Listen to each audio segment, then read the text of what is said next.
고린도전서 15장 30절부터 34절까지입니다. 또 어찌하여 우리가 언제나 위험을 무릅쓰리요. 형제들아, 내가 그리스도 예수 우리 주 안에서 가진 바 너희에 대한 나의 자랑을 두고 단언하노니 나는 날마다 죽노라. 내가 사람의 방법으로 에베소에서 맹수와 더불어 싸웠다면 내게 무슨 유익이 있으리요. 죽은 자가 다시 살아나지 못한다면 내일 죽을 터이니 먹고 마시자 하리라. 속지 마라. 악한 동무들은 선한 행실을 더럽히나니 깨어 의를 행하고 죄를 짓지 말라. 하나님을 알지 못하는 자가 있기로 내가 너희를 부끄럽게 하기 위하여 말하노라. 기독교는 예수님의 부활로 시작되었습니다. 예수님이 십자가에서 죽으셨지만 사흘 만에 무덤 문이 열리고 다시 살아나셨습니다. 제자들이 예수님의 부활을 목격했습니다. 부활하신 예수님이 이게 영인지 환상인지 진짜 몸인지 확인이 필요했습니다. 이 문제를 가장 실감나게 풀어준 제자가 의심하는 도마였습니다. 도마의 의심 때문에 예수님은 십자가의 흉터를 내보여 주셨습니다. 직접 손바닥과 옆구리를 만져보고 내 손가락을 넣어보라고 하셨습니다. 또 제자들 앞에서 음식을 드셨어요. 이를 보고 제자들이 예수님의 부활을 확신할 수 있었습니다. 이제는 나가서 예수님의 죽음을 이기고 다시 살아나셨다고 전했습니다. 부활하신 예수님이 제자들에게 여러 차례 나타나셨습니다. 그래서 부활하신 예수님을 목격한 사람들이 점점 많아졌습니다. 예수님의 부활의 행적들이 늘어날수록 예수님의 부활에 힘이 실렸습니다.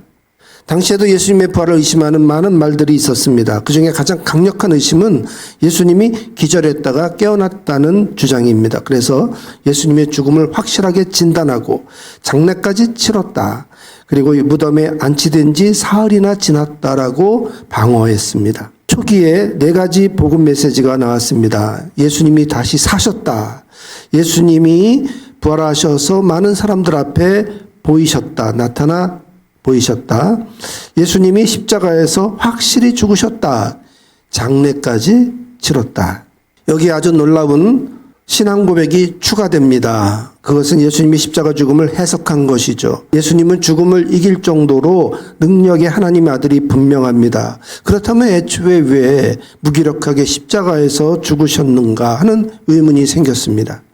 예수님의 십자가 죽음을 이해하려면 예수님이 평소에 주셨던 그 말씀을 떠올려야 됩니다. 예수님은 평소에 제자들에게 많은 말씀을 하시면서 특히 고난을 당하여 죽지만 부활하리라고 여러 번 말씀하셨습니다. 인자가 사람들의 손에 넘겨져 죽임을 당하고 죽은 지 3일 만에 살아나리라. 특히 마태복음 20장 28절에 인자가 온 것은 섬김을 받으려 함이 아니요 도리어 섬기려 하고 자기 목숨을 많은 사람의 대속물로 주려 함이니라. 예수님이 당신의 목숨으로 많은 사람의 희생제물이 될 거라고 말씀하셨거든요. 또 누가복음 19장 10절에는 인자가 온 것은 잃어버린 자를 찾아 구원함이라고 목적을 분명하게 말씀하셨습니다. 그리고 믿는 자는 영생을 얻으리라 이 말씀도 많이 하셨고 또 부활의 영광의 보좌에 오른다고도 하셨습니다. 예수님이 평소에 제자들에게 당신이 이 땅에 오신 목적을 이야기해 주셨어요. 예수님과 많은 대화를 나눴던 제자들이 이 예수님의 죽음을 해석하는 것은 그렇게 어렵지 않았습니다. 예수님은 우리를 죄에서 구하시려고 죽으셨던 것입니다. 그래서 예수님이 죽으셨다라고 하는 이 복음에 우리 죄를 위하여라고 하는 신앙 고백을 넣기 시작했습니다. 예수님은 우리 죄를 위하여 죽으셨다. 이거죠. 이 초기 복음 메시지가 잘 정리된 성경 구절이 있습니다. 오늘 본문 고린도전서 15장 30절부터 읽었는데 그 위에 3절부터 5절을 보면 나와요. 3절부터 보실까요? 같이 읽어봐요. 내가 받은 것을 먼저 너에게 전하였노니 이는 성경대로 그리스도께서 우리 죄를 위하여 죽으시고 장사 지낸 바 되었다가 성경대로 사흘 만에 다시 살아나사 게바에게 보이시고 후에 12제자에게와 그 뒤로 계속 누구에게 나타나 보이신 이야기가 나오죠. 자, 첫째, 그리스도께서 우리 죄를 위하여 죽으셨다. 여기 우리를 위하여라는 말이 딱 들어가 있죠. 둘째, 장사 지낸 바 되었다. 셋째, 사흘 만에 다시 살아나셨다. 넷째, 누구에게 보이셨다. 바울은 이 네 가지 복음 메시지를 고린도에 그대로 전했습니다. 이 복음은 바울이 혼자 생각해낸 게 아닙니다. 바울이 사도들로부터 전승받은 것입니다. 바울은 복음을 더하거나 빼지 않았습니다. 받은 원래대로의 복음 그대로를 전했습니다. 처음에는 예수님의 부활이 훨씬 더 강렬했습니다. 누가 들어도 깜짝 놀랄 소식이었기 때문이죠. 그런데 예수님의 죽음을 해석하고 나서는 달랐습니다. 부활보다는 예수님의 십자가 죽음이 훨씬 더 중요하다는 걸 알았죠. 예수님의 죽음은 바로 우리를 위한 죽음이었다는 것입니다. 복음이 이제 다시 정리되었습니다. 예수님이 우리를 위하여 대신 십자가에서 죽으셨습니다. 예수님의 십자가 보혈로 우리 죄가 용서받습니다. 이 사실을 믿으십시오. 그러면 구원을 받습니다. 영생을 누립니다. 이렇게 바뀌게 된 거죠. 그래서 복음의 중심에 이제는 부활이 아니고 십자가가 서게 되었습니다. 예수님은 원래 복음을 전하는 분이었습니다. 세례 요한에게 세례를 받으시고 세례 요한이 외쳤던 그 복음을 그대로 이어서 전하셨습니다. 첫 번째 예수님이 외치신 복음은 회개하라. 하나님의 나라, 천국이 가까이 왔다입니다. 천국, 하나님의 나라가 가까이 왔다 하는 이 메시지가 앞서 말한 이 네 개의 복음보다 훨씬 더 앞에 있었습니다. 앞에 소개한 이 네 개의 복음보다 훨씬 더 이전에 있었던 복음입니다. 예수님은 천국, 하나님의 나라를 선포하셨던 거죠. 그런데 이 복음을 전한 예수님이 복음 주인공이 되고 말았습니다. 예수님의 부활이 워낙 강렬했기 때문입니다. 그 바람에 하나님의 나라 복음이 오히려 예수님에게 가려지고 말았습니다. 천국은 그저 예수 믿고 구원받는 복락의 그 나라로 구원받아야 될 목표로 전락하고 마른 거죠.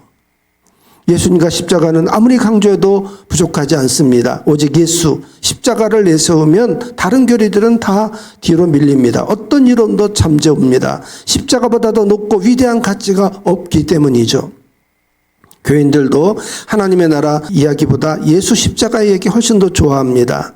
그런데 예수님이 외친 하나님의 나라 복음, 이거 소홀히 여겨서는 안 되죠. 예수님은 하나님의 나라를 이 땅에 임하는 나라라고 하셨어요. 한 번은 바리새인들이 예수님의 그 능력을 보고 내가 귀신의 왕 바알세불의 힘으로 귀신을 쫓아내는도다 했거든요. 그러나 예수님이 마태복음 12장 28절에 보면 내가 하나님의 성령을 힘입어 귀신을 쫓아내는 것이면 하나님의 나라가 이미 너에게 임한 것이다 라고 하셨어요. 또 주기도문에서도 하나님의 나라가 이 땅에 임하기를 기도하게 하셨죠. 하나님의 나라. 예수님은 누구보다도 그 나라를 잘 아시는 분입니다. 왜? 그 나라에서 오신 분이니까요.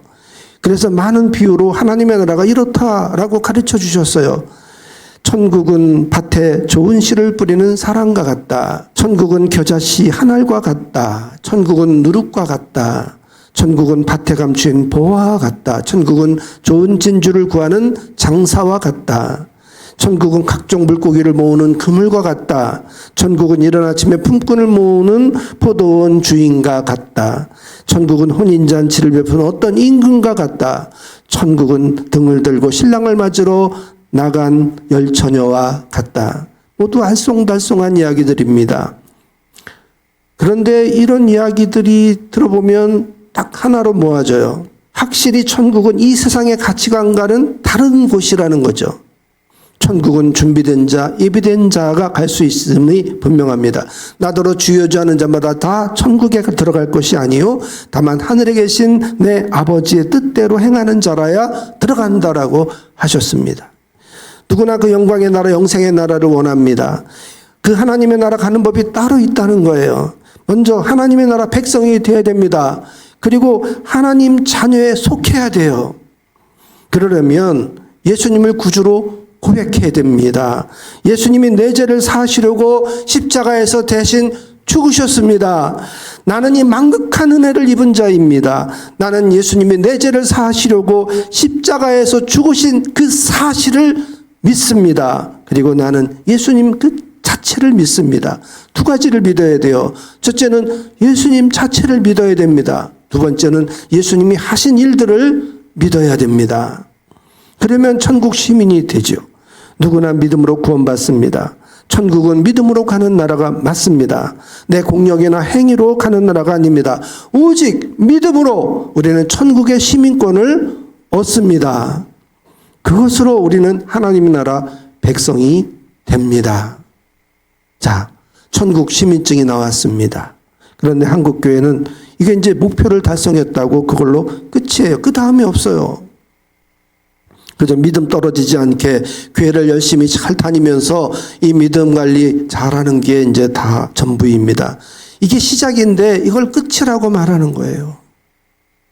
제가 최근에 운전면허증을 새로 갱신했습니다. 그런데 보니까 그 신청하는데 옵션이 있더라고요. 국제면허증도 할 거냐. 이거 체크하면은 8,500원 더 내면 해준다는 거예요. 받아봤더니 뒷면에 영문으로 탁 돼 있어요. 근데 이거는 외국 가야 써먹을 수 있는 거예요. 한국에서는 쓸 필요가 없어요. 이거 그냥 갖고 있는 거예요. 외국에 이제 여행 갔다가 우연히 또 차를 렌트하게 되면 운전할 일이 생길 때 그때야 써먹을 수 있는 거죠. 우리의 천국 시민권도 그와 같은 줄로 압니다. 죽어야 써먹을 수 있는 그런 천국 시민권인 줄 알아요. 아니에요. 예수님은 분명히 이 땅에 하나님의 나라가 임했다고 하셨어요. 이 땅을 하나님의 나라로 만들라고 하셨어요. 이 세상 가치관으로 살지 말고 이 땅에서도 여전히 이 땅의 가치관도 이 땅의 법으로 매여 있지만 우리는 이 땅에서도 천국의 가치관으로 살라고 하셨어요. 그게 크리스찬이거든요. 본문 31절에 보세요. 바울은 나는 날마다 죽는다 그랬어요. 이 날마다 죽는다는 걸 그저 성질 죽이는 걸로 해석하는 분들이 많아요. 아니에요. 32절에 보면 바울은 에베소에서 맹수와 더불어 싸운 이야기를 합니다. 그런데 바울은 이걸 사람의 방법으로 싸우지 않았다고 했어요.